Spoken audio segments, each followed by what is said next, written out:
Hi.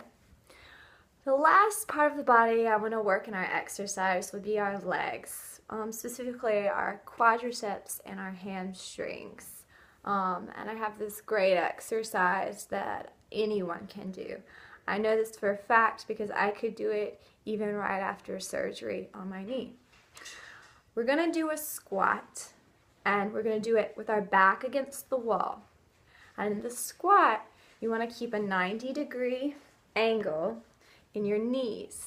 You're going to keep your hips level, and you're just going to imagine there's a stool underneath you, and you're just sitting, and you're getting all of these great contractions in your quadriceps, even your calves and your hamstrings, and all you're doing, you're just sitting in a chair, an imaginary chair. But it's much easier than doing a squat without the wall. So you're going to loosen me for a second, but I'm going to come back down. I'm going to place my heels against the wall to start, but we're going to make contact with my shoulders flat against the wall. Then I'm going to step 1 foot forward, another foot forward. I think I got about a foot between my feet and the wall. And then I'm going to sit on my chair.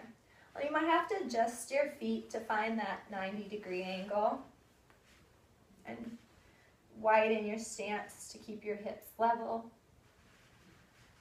And I think I feel like I'm ready. Oh yeah, kicking it in. I always put my hands here just to make sure I'm keeping my posture lined up. And my knees are directly over my ankles. And my seat is against the wall. My shoulder blades are against the wall. My head is against the wall. Ooh. And I'm just sitting in a chair. Now you might want to get a stopwatch or set an alarm on your phone. And I'd say the best thing to do is to start out with 30 seconds if you're not familiar with squats, and then move on to a minute and a half, and go from there. So I'm going to count to about 30, just to be sure I get a good squat in here. 1, 2, 3, 4, 5, 6, 7, 8, 9, 10, 11, 12, 13, 14, 15, 16, 17, 18, 19, 20, 21, 22, 23, 24, 25, 26, 27, 28, 29, and 30. Now if you like to shake, it's perfectly fine. My legs are shaking like crazy right now. Shaking is a sign of weakness, and when you push through the shaking, you just get stronger.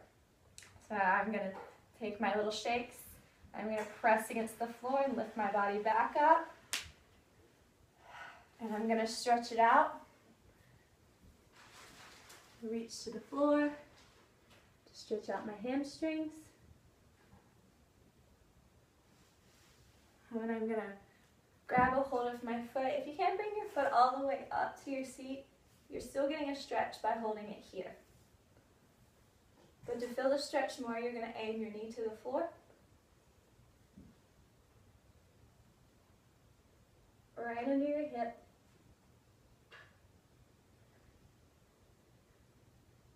And just kind of hold it until your muscle releases. Do it on both sides.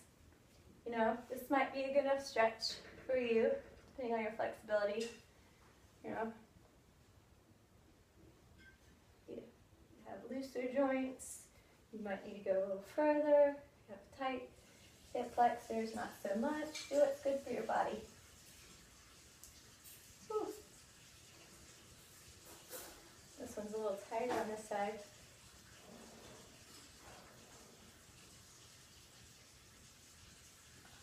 Nice.